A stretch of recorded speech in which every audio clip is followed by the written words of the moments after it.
Hey, is it just us, or is Mike Trout swinging and missing on the fastball a lot? We're going to take a look at the numbers and see how Trout is doing this year versus years past. It's time to get locked on with Mike and John, and this is Locked On Angels.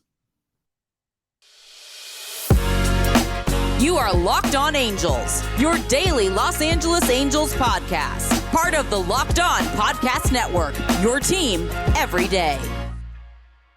And thanks for making Locked On Angels your first listen of the day. You can find us anywhere you get your podcasts, including Apple Podcasts, Spotify, and now on Sirius XM by searching Locked On Angels. If you listen to the hometown broadcast for the Angels, you heard Johnny and I promoting the show. Thank you to our friend Maddie who sent that to us. That was awesome. Hey, the best way to help us out is by giving us a rate and a review. And those watching on YouTube, make sure that you're subscribed and click the bell to be notified every time a new episode drops. Thanks for being here for this episode of Locked On Angels, where it's your team every day. You've got the Frisch brothers here with you, a.k.a. the Super Halo Bros. My name is John, and that's my brother Mike. And my name is Mike, and that's my brother John. You and I have been fans of this team for years, and we're happy to be here every single day of the week, Monday through Friday, to talk about our Halos with our favorite people, you, the Locked On Everydayers. So we thank you for being here with us. Hey, Fan Mail Friday is coming up, so be sure you get your questions in. We'll have 2 segments of Fan Mail Friday, in addition to the recap against the Orioles from Thursday's game. On today's show, Mike, is Mike Trout struggling more with the fastball this year versus previous years?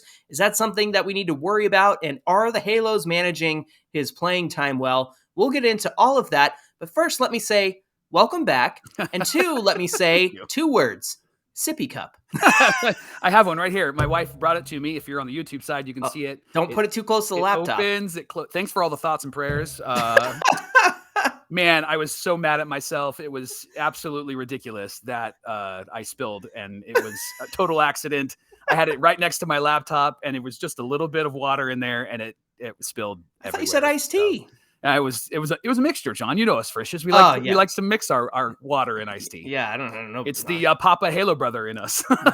Not me. Anyway, let's get on to recapping the game last night. The Halos lost to the Orioles 7-3. It started well, right, Mike? Yeah, Mickey Moniak is saying, hey, don't send me back down ever again. He led off with a home run, which was good to see. And then Chase Silseth actually started off really well. He got out of a bases-loaded jam in the first inning.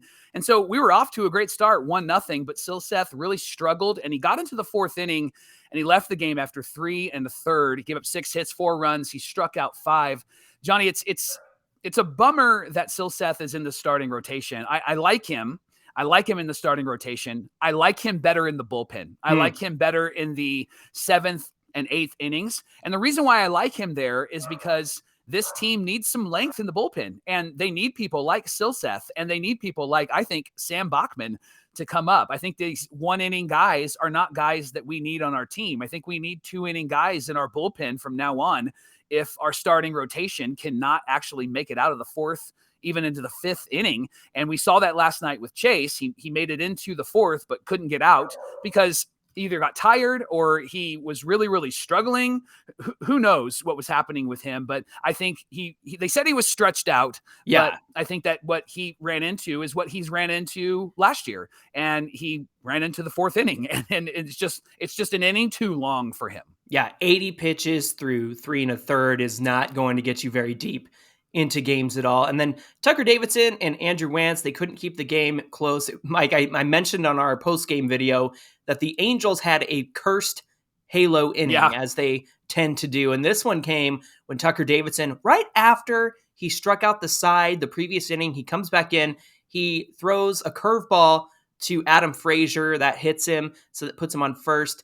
And then he takes a double off his foot, his plant foot. Yeah. And hits a line drive, skips off the dirt, hits him right in the foot, goes boing out into left field. Nobody can get to it fast enough, so that puts runners on 2nd and 3rd. Andrew Wantz came in and then eventually surrendered a 2-run home run after a runner had previously scored. So that put the Orioles up 7-3. For a minute there, you felt like the game was within reach. Yes. And then that cursed inning happened. And here's the thing. Sometimes you just got to tip your hat to a really good team. And the Orioles have a very good offense. Their starting pitching is iffy, just like ours. Now, Dean Cosmo Kramer, if you will, had a pretty decent outing. but the Angels were getting to him early on. And then the bullpen was just locked down. And the Halos have to face Brian Baker, who's got a 1.8 ERA, Felix Bautista, who's got a 1.42 ERA, and Yenier Cano, who has no ERA because he hasn't given up a run yet. So the bullpen is just locked down, and they're not going to give anything up. It doesn't help when your two best hitters in the lineup had a combined 0 for 8 as well. They were really struggling to get any base hits. We are going to talk about Mike Trout and his ability to connect with the fastball in the next segment, but I couldn't help but notice how similar these two teams feel, right? Yeah, they do. They feel very similar. And I noticed it in the pitching, John. I noticed that they go up and down in the strike zone, similar to how the Angels do. I wonder if their philosophy is a lot of swings and misses. And you could tell when the ball, and I know that we're watching it from the center field cam, but you can tell when the ball was going to miss the strike zone completely. Mm-hmm. And it seemed like the Angel hitters were tracking it pretty well, which was good because they haven't been tracking it well in recent series. But this team feels very similar to the Angels in that they do have starters that feel like our starters, not super consistent, right? Young guys trying to figure it out. They do have an offense that, man, you could light a match and suddenly they're on fire and they're scoring a bunch of runs in bunches, but the bullpens are different. And that's really where things kind of land for the Halos right now is we just don't have the guys that when you bring them in, like a Felix Bautista or a Brian Baker, we just don't have those guys that can come in and that we're going to get 3 outs and it's not going to be a problem.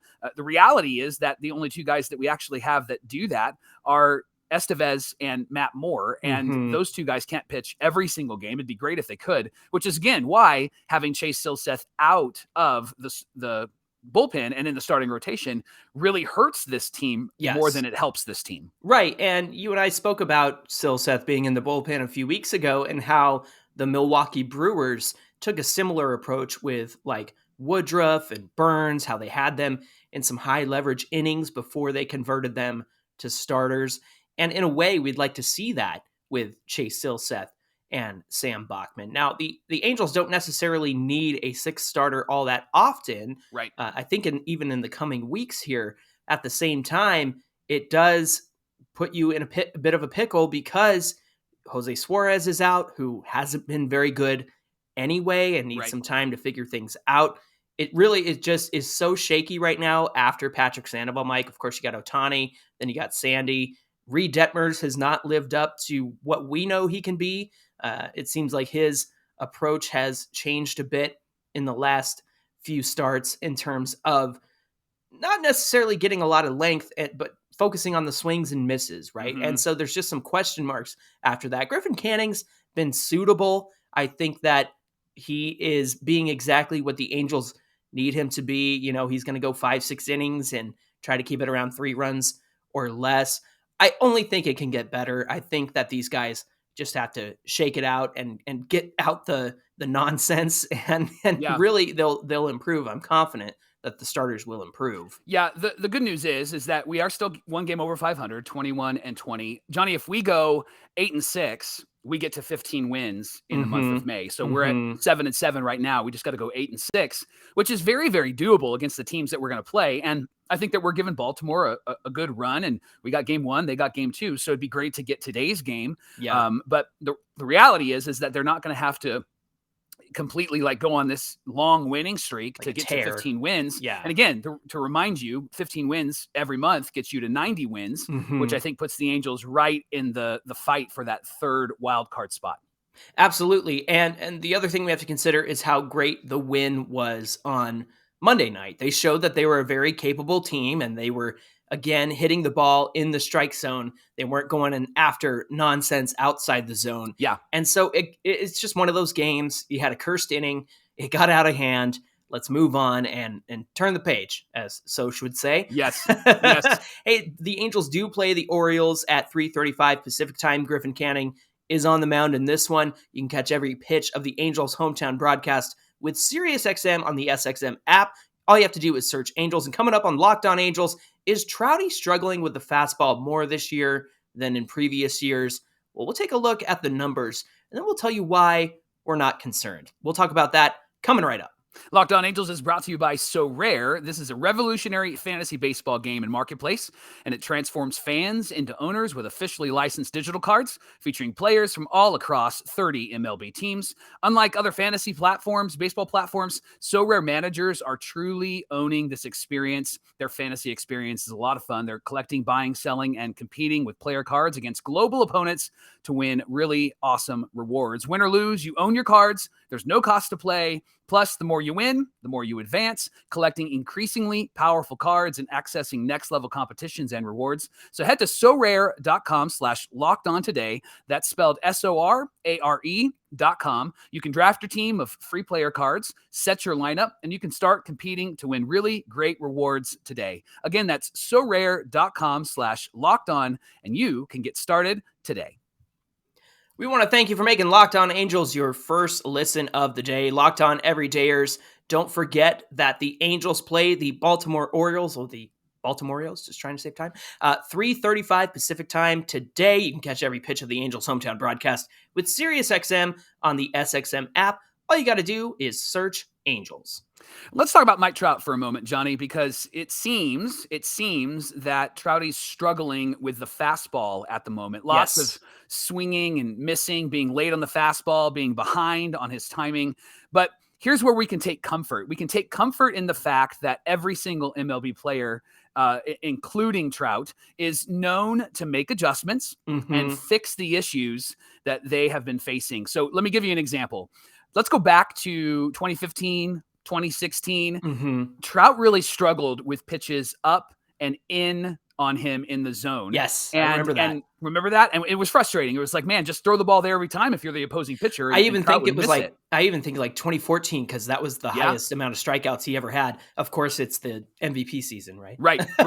Now imagine the strike zone divided into like a 3x3 grid. The box in the uppermost and closest part of the zone where the pitchers knew that they could throw and get Trout to swing and miss. Now, StatCast goes back to 2016, and so we're going to use the data from 2016. Listen to these numbers. Go ahead and say it, Johnny.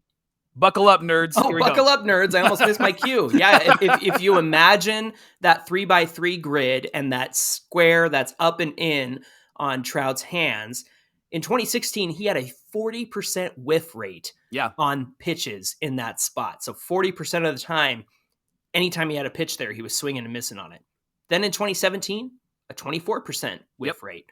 2018, a 9% whiff rate. Really improved, Really improved. 2019, it was 12%. 2020, it went up to 29%. Let's blame COVID. 2021, it was at 38%. In 2022, it was at 33%. So far this year, before last night's game, it's a 34% whiff rate on that. So Mike Trout has had an increase, a decrease, and an increase in that spot over the last 8 seasons. But Mike, if anybody is prone to make an adjustment and figure something out, number one, it's Mike Trout. Right. And number two, and we'll talk about this another time, it's Shohei Ohtani and the issues he's had with giving up home runs. We'll talk about that another time. But regarding Mike Trout, this guy always makes adjustments. Yeah. Listen to what happened this year. So when Trout makes contact in the same part of the zone where pitchers know that he's going to swing and miss, Johnny, he's batting .667 on contact. When he makes contact, yes, it lands for a hit or a home run or something like that. And then in the middle part of the top of the zone, so continue to imagine the strike zone, he's batting .571 when he makes contact. Good grief. And so these are great numbers. And then if you look at up and away, here's what's interesting. Up and away from Trout, he has a 64% whiff rate. Yeah. And he has a 0 batting average. Yes. So that's really where his hole in his swing is this year. Mike, Dean Kramer struck him out on a fastball up and away. Yep. Dean Kramer buckled up, nerds. He looked at the statistics. He looked at the analytics. I'm sure the Orioles gave him this data, but he threw a fastball up and away to Trout that he swung and missed on. He threw a couple of other pitches, and then pitch 5, he threw it in the same spot. Trout struck out on that fastball up and away. So again, that furthest quadrant of the strike zone on that 3x3 grid, he threw it there, and Mike Trout swung and missed on that. Yeah. So here's where you can trust that Mike Trout will make an adjustment, because the stats show that. 2016, he had that 40% whiff rate on the up and in part of the zone. In 2018, he had 26 batted balls in that same spot. One of those 26 was a home run.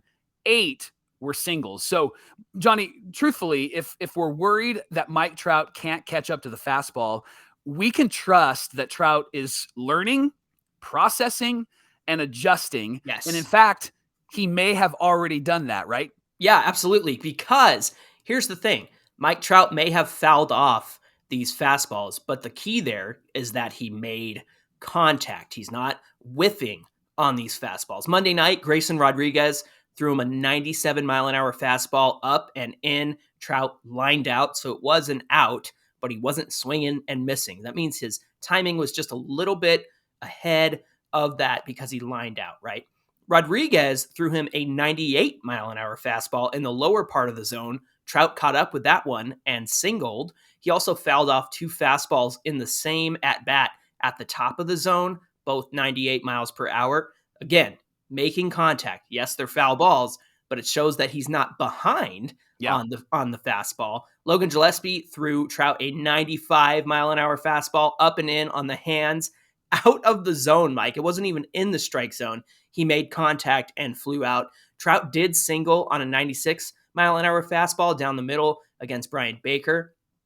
And also on Monday night, he fouled off a 97.5-mile-an-hour fastball at the top of the zone against Mike Bowman in his last at-bat of the night. Ended up taking the walk. So Trout, if you go back to Sunday, he pinch hit in Cleveland. He flew out on 96 up in the zone against James Karinchak. So the fact that Mike Trout is making contact, either fouling off pitches or actually getting hits on the fastball, it demonstrates that the timing on his fastball is coming around. Yeah. It's returning. And the bottom line is, of course it is, because it's Mike Trout. Yes. Mike Trout is the guy who's going to find the issues in his swing and fix that. That far and away fastball that Dean Kramer struck him out on, where he has that big whiff percentage and hasn't made any contact on that, he's going to fix that too. Yep. So again, the timing is already coming back for his foul balls, or the fastballs, I should say. He's fouling off those fastballs. He's making contact. He's getting hits. That stuff is going to come back. He's proven that he can make adjustments when he needs to. Mike, at the end of the day, that's baseball, isn't it? It's right. Guys, they do well. They get figured out. They readjust. Rinse and repeat, right? Yeah. And we've been fans of this team for a long time, and we've seen Trouty play for a long time. And Mike Trout always has a bit of a stretch like he's having right now. Sure. Where he's not making contact, or he's fouling off pitches, or he's walking a lot, but he's actually not like dominating with the bat and knocking in runs and hitting a bunch of home runs. That, according to what we've seen historically, that's coming. I think that's coming. Now, Mike Trout's OPS is the lowest it's been in his career at this time of the season. Sure. However, to be one game over 500 and have Trout with his lowest OPS, I think is a great indicator that the best is still yet to come for this guy. Ooh, I like that. The best is yet to come for Mike Trout and the Halos. Let's go. Locked On Angels is brought to you by Bird Dogs. Bird Dogs is a clothing company that's all about your comfort and making you look good. So Johnny and I recently got 2 pairs of shorts. Yeah, we did. From Bird Dogs. And let me tell you, these shorts are the most comfortable shorts in the world. If you're watching on YouTube, Johnny's holding them up. They are super comfortable. Mike, there's a liner inside. The liner inside is awesome. And so I'm going to be very appropriate in this moment. The liner is so that you can only wear the shorts and the shorts only if you're picking up what I'm putting down. So they're super, super comfortable. Johnny and I look good and we feel good, and you're going to look good and feel good while wearing Bird Dogs. This fabric is stretchy. Johnny's showing that on the YouTube side. You can see that. Right. So it fits you instead of you trying to make it fit. And that's the best part, is that no matter your size, big or small, strong or not so strong like me, you can fit into this. The fabric is stretchy, super, super comfortable. Bird Dog gives you the freedom to wear the pair of shorts or the pair of pants on the golf course or to the meeting or on a date or just hanging out with friends, right, Johnny? Look at the zip pocket, Mike, the zip back pocket. So your keys aren't going to fall out. Your wallet's not going to fall out. Your cards are not going to fall out. Man, I'm very excited about these. And because the zipper's there, if you end up, like maybe spilling something, you don't have to worry about your phone getting wet. Or maybe I just don't have to worry about that. Hey, these are super casual. They're super comfy and they make you look good. So if you want to be casual and comfy and look good like we look good, and we know you do, then get yourself a pair of Bird Dog shorts and pants. Here's what you need to do. Go to birddogs.com/lockedonmlb. Use our promo code LockedOnMLB. And when you do, our friends at Bird Dogs will throw in a free custom Bird Dogs Yeti-style tumbler with every order. That's birddogs.com/lockedonmlb. Use our promo code LockedOnMLB. Hey, look good, feel good. Get yourself a pair of pants and shorts from Bird Dogs today.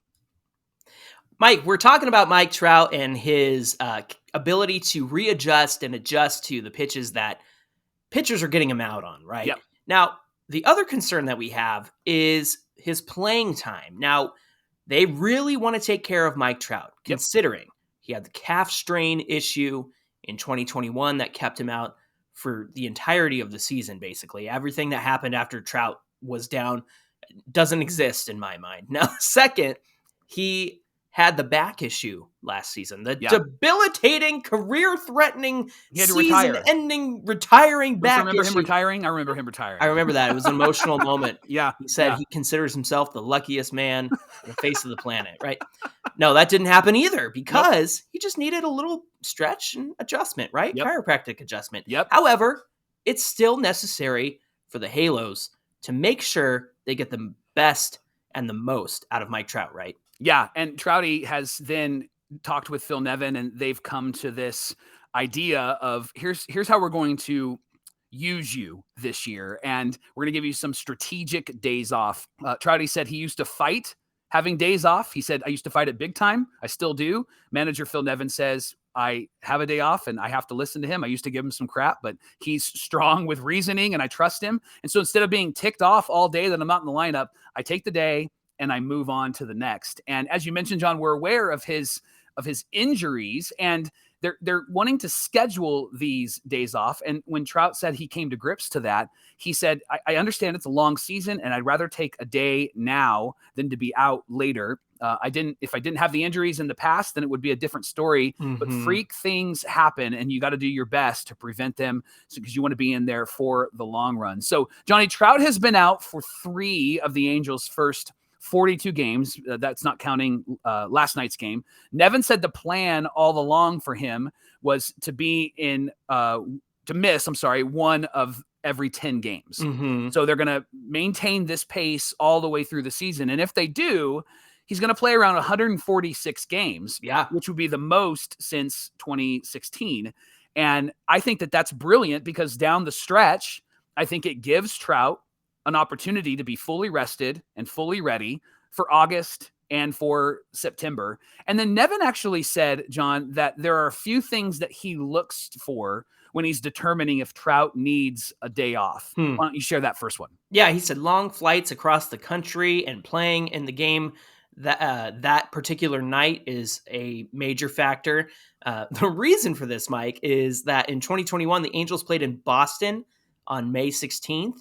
And then he played at home the next night. And it was that night that he suffered the calf injury in that game that caused him to miss the rest of the season. Mike was mic'd up on Sunday morning Peacock Baseball, and they were talking to him about how early the game was. And he said, yeah, it was very early for us West Coasters. It started at 8:30 West Coast time. Yeah. But the thing is those guys are out there way before that, getting ready, getting prepped.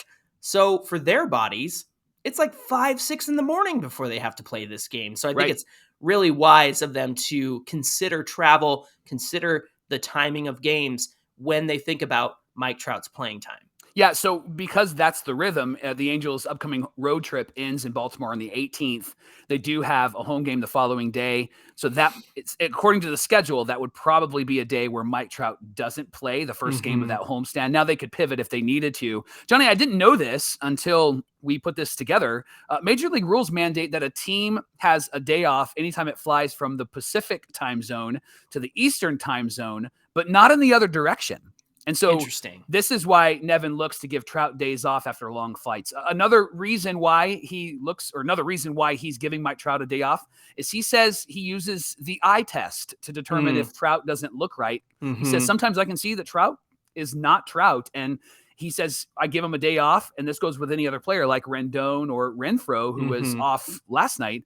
It gives him an opportunity to watch the game and to see what's going on, especially when they're struggling, to take a day, let the game come to you, let it look easy for a minute, just observe what's going on, and then start fresh the very next day. I love that. Hey, on days that Trout does have off, he says that he chooses those days very intentionally. For example, like when Ohtani starts. Now, there was a lot of conversation around that, considering Ohtani wasn't getting very much run support last year. So it was like, why the heck would Trout be sitting when Ohtani's pitching? Like, give the guy some run support. However, the belief is that they won't need Trout's bat in the lineup because Ohtani is pitching and has those things under control. And we've seen that in the times that Trout has been out of the lineup and Shohei is pitching. Now, recently, Trout's been in the lineup to help out Ohtani, considering the issues he's had with the home runs lately. Right. So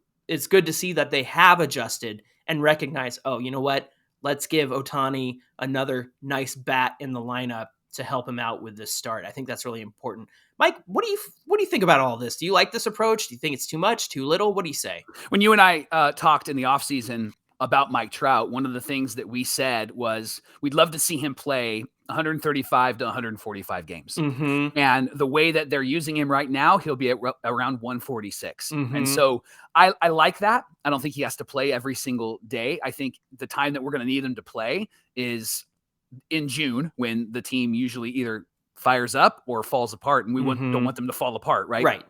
But we also need him at the end of the year, and we need him to be in those moments when the games are close and when we're in competition for that wild card spot or possibly the AL West. And so I think that the rhythm that they have right now is actually pretty healthy. And the fact that we find ourselves a game over 500 right now with Rendon out and with Trout on this schedule is pretty promising, even though we'd like to see the team be a whole lot better. But I think that it allows Mike Trout to be who he has the potential to be, and not be worn out and not be tired by the end of the year. And he's over 30. And I know that you and I look like the pictures of health. However, you're in your 40s and I'm in my mid 30s. So man, it's once you hit that 30 mark, man, things change. Yep. Especially if you're a dude. Just like you can't. My buddy posted a great tweet today, and he said, I really didn't consider how important it was for most of my life